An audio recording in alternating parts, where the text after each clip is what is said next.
ভৈরবে ট্রাকে চাউলের কুড়ার আড়ালে ২৪০ বস্তা ভারতীয় জিরা উদ্ধার। এ ঘটনায় চালক ইউসুফ আলীকে আটক করে র্যাব। কিশোরগঞ্জের ভৈরবে চাউলের কুড়ার বস্তার আড়ালে লুকিয়ে রাখা বিপুল পরিমাণ ভারতীয় জিরা উদ্ধার করেছে র্যাব ১৪ এর সিপিসি ২ ভৈরব ক্যাম্পের সদস্যরা। মঙ্গলবার রাত ১১:৩০টার দিকে ঢাকা সিলেট মহাসড়কের সৈয়দ নজরুল ইসলাম সেতুর ভৈরব প্রান্তে নাটাল মোড় এলাকায় এ অভিযান পরিচালনা করা হয়। র্যাব জানায়, গোপন সংবাদের ভিত্তিতে স্থাপিত চেকপোস্টে ঢাকাগামী একটি ট্রাক তল্লাশির জন্য থামানো হয়। পরবর্তীতে চাউলের কুড়ার বস্তার নিচে লুকিয়ে রাখা চোরাচালানকৃত ২৪০ বস্তা ভারতীয় জিরা উদ্ধার করা হয়। এ সময় ট্রাক চালক ইউসুফ আলীকে আটক করা হয়।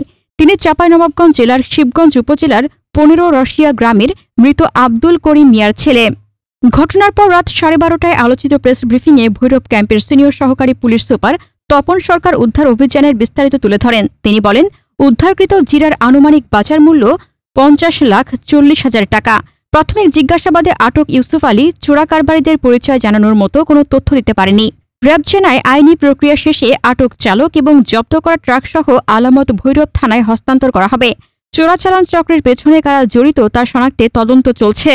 কিশোরগঞ্জ জেলার ভৈরব থানার নাটালের মোড়ে চেকপোস্ট স্থাপন করে আমাদের সিপিসি 2 ময়মনসিংহ ১৪ ব্যাটালিয়নের সদস্যরা আজকে বিশেষ অভিযান পরিচালনা করে। আমাদের কাছে আজকে সন্ধ্যাতেই ইনফরমেশন ছিল যে ভারতীয় কিছু পণ্য, আমরা কনফার্ম ছিলাম না সেটা জিরা না অন্য কিছু, ভারতীয় কিছু পণ্য শুল্ক ফাঁকি দিয়ে আমাদের এই রোডটা হয়ে ঢাকা যাচ্ছে। তো আমরা এই সংবাদের ভিত্তিতে আমাদের একটা বিশেষ টিম গঠন করি এবং নাটালের মোড়ে সেই টিমটাকে অবস্থান করাই পণ্য আটক করার জন্যে।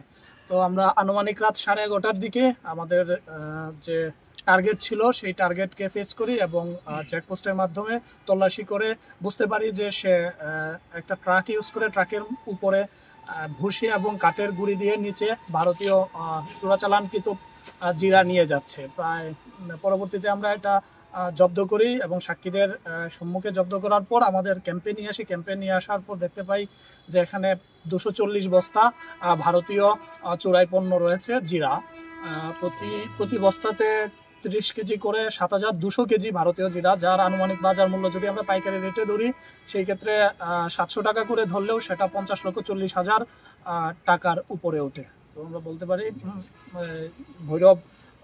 ভৈরব ক্যাম্পের বিশেষ অভিযানে আজকে অর্ধ কোটি টাকার অধিক মূল্যের ভারতীয় চোরাই পণ্য আটক হয়েছে। আটক আছে একজন, সে হচ্ছে গাড়ির ড্রাইভার ইউসুফ আলী, তার নাম ৩৩। প্রাথমিক জিজ্ঞাসাবাদে জানা যায় তার বাড়ি চাঁপাইনবাবগঞ্জ। জিজ্ঞাসাবাদে যেটা জানা গেল তাকে একজন লোড করে দিয়েছে, কিন্তু সে এখনো আমাদেরকে কনফার্ম করে নাই ওইটার মালিককে কোথায় নিয়ে যাচ্ছে। ঢাকা নিয়ে যাচ্ছে, বাট পার্টিকুলার কোনো ব্যক্তির নাম সে এখন পর্যন্ত বলেনি। আমরা তাকে আরও জিজ্ঞাসাবাদ করব এবং থানা পুলিশের সহায়তা নিয়ে তার সাথে কথোপকথনের মাধ্যমে এটা প্রকৃত মালিককে সেটা যাচাই করার প্রচেষ্টা করব এবং এই বিষয়ে ভৈরব থানায় একটি মামলা দায়েরের প্রস্তুতি অলরেডি চলছে।